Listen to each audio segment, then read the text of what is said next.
Assalamualaikum warahmatullahi wabarakatuh. Perkenalkan, nama saya Muhammad Rozandi Putra dari kelas L dengan NIM 2022101103114887. Nah, di video kali ini saya akan mencoba menganalisis dan menjelaskan terkait satu kasus atau satu kejadian, yaitu tindakan pembunuhan yang dilakukan oleh seorang korban pembegalan terhadap pelaku pembegalan itu sendiri. Nah, namun di dalam analisis dan penjelasan saya pada video kali ini, saya akan berlandaskan atau berdasarkan kepada teori-teori hukum pidana atau konsep-konsep hukum pidana itu sendiri. Sekian dan selamat menyaksikan. Saudara, ada pelajar yang membunuh seorang begal di Malang yang kemudian divonis 1 tahun pembinaan oleh Hakim Pengadilan Kepanjen, Malang, Jawa Timur. Jika merujuk pada kasus di atas, bahwasanya penjatuhan hukuman pembinaan kepada ZA dengan dakwaan pasal 338 terkait pembunuhan itu sebenarnya tidak dapat dibenarkan menurut saya. Mengapa? Karena jika kita mencoba untuk membedah kembali bahwasanya dalam menentukan bahwasanya tindakan atau perbuatan itu tergolong kepada tindak pidana, itu terdapat 4 unsur menurut Simon. Yang pertama, adanya kelakuan atau perbuatan yang diancam dengan hukuman pidana. Yang kedua, bersifat melawan hukum. Dan yang ketiga, itu terdapat unsur kesalahan. Serta yang keempat, itu dilakukan oleh orang yang mampu bertanggung jawab. Nah, kita akan bedah satu persatu. Yang pertama, adanya kelakuan yang diancam dengan hukuman pidana. Jika kita melihat pada kasus di atas, memang benar apa yang dilakukan oleh ZA itu merupakan tindakan atau perbuatan yang diancam dengan hukuman pidana, yaitu pembunuhan seperti di dalam pasal 338 KUHP yang didakwakan kepada si korban tersebut.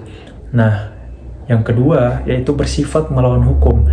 Jika kita melihat, memang benar apa yang dilakukan oleh ZA itu bersifat melawan hukum, karena jika kita merujuk kepada teori sifat melawan hukum formil, maka apa yang dilakukan oleh ZA ini sejatinya bertentangan dengan apa yang telah diatur bahwasanya hal itu dilarang di dalam undang-undang, yaitu terkait pembunuhan itu sendiri. Nah, kemudian kita akan melihat kepada unsur kesalahan dan juga unsur yaitu dilakukan oleh orang yang mampu bertanggung jawab itu tadi.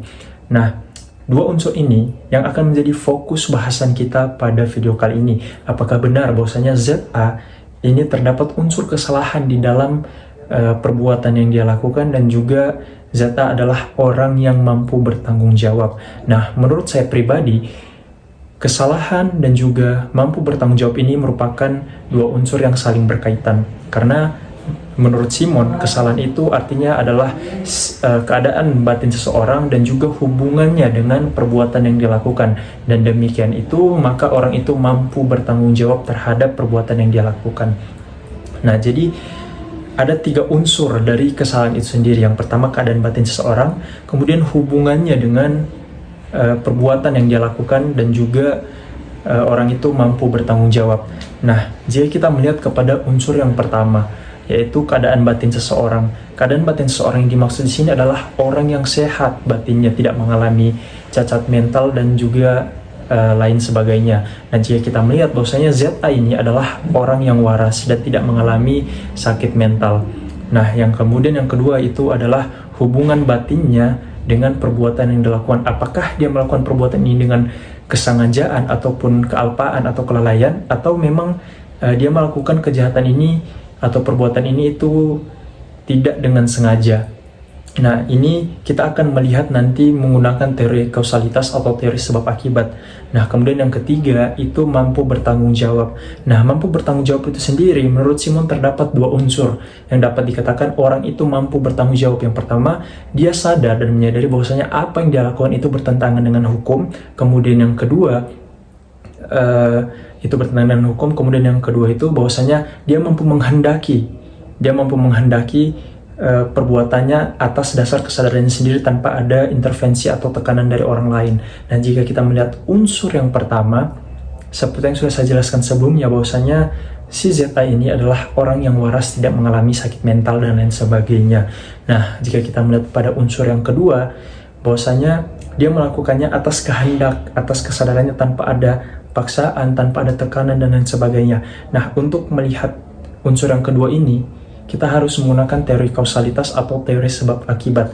Nah, di sini saya menggunakan teori kausalitas yaitu individualis, yang dimana teori individualis mengatakan terjadinya suatu akibat itu karena ada satu sebab utama yang menyebabkan terjadinya. Nah, jika kita melihat dari runtutan peristiwa atau kronologi yang terjadi, bahwasanya sebelum terjadinya pembunuhan yang dilakukan oleh ZA, sebelumnya telah terjadi percobaan pembegalan dilakukan oleh si pelaku terhadap ZA dan teman perempuannya. Nah, jadi dapat dikatakan bahwasanya apa yang dilakukan oleh si ZA itu merupakan suatu bentuk pembelaan diri dan dalam keadaan terpaksa atau berada dalam tekanan, sehingga mau tidak mau ia harus melakukan pembelaan diri, karena jika tidak maka jelas bahwasanya harta benda ZA dan teman perempuannya akan diambil, kehormatan teman perempuannya akan diambil, dan juga nyawa mereka dalam ancaman.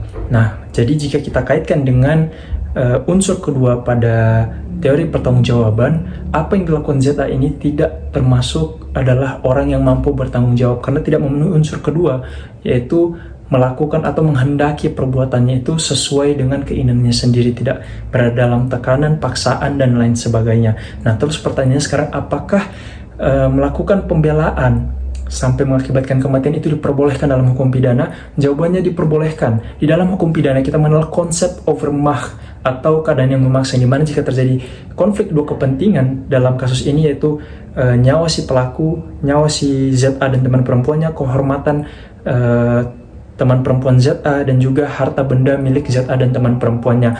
Nah, maka kita dapat memilih salah satunya dan itu tidak dipidana.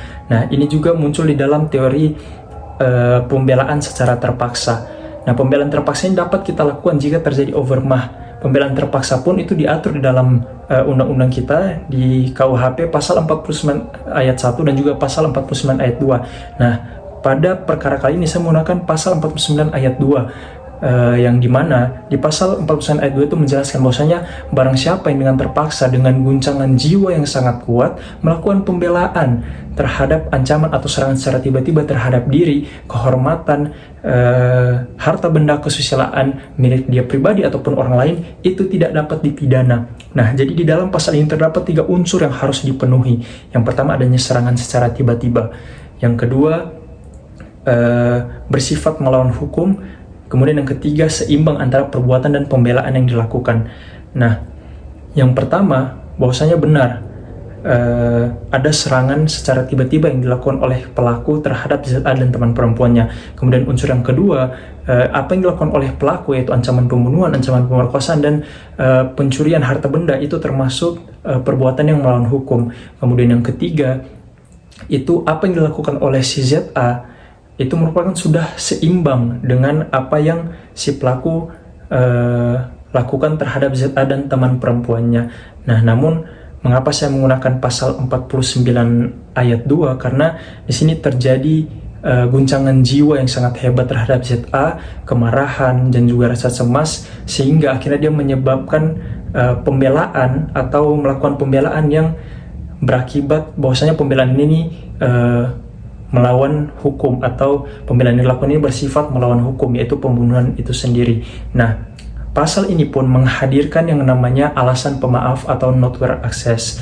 Nah, jadi dari rentetan penjelasan yang telah saya lakukan dari awal hingga sekarang, apa yang dilakukan oleh si ZA ini sejatinya tidak dapat digolongkan kepada tindak pidana, karena yang pertama, tidak terpenuhinya unsur kesalahan, kemudian yang kedua, tidak terpenuhinya unsur dilakukan oleh orang yang mampu bertanggung jawab. Nah, kemudian terdapat alasan pemaaf di dalamnya karena memenuhi unsur-unsur pada pasal 49 ayat 2 KUHP. Nah, alasan pemaaf ini berguna untuk menghapuskan tindak pidana yang dilakukan oleh seseorang. Jadi, penjatuhan hukuman pembinaan 1 tahun terhadap ZA itu sejatinya tidak dapat dibenarkan karena itu bertentangan dengan hukum-hukum atau prinsip-prinsip hukum pidana itu sendiri. Sekian dan terima kasih.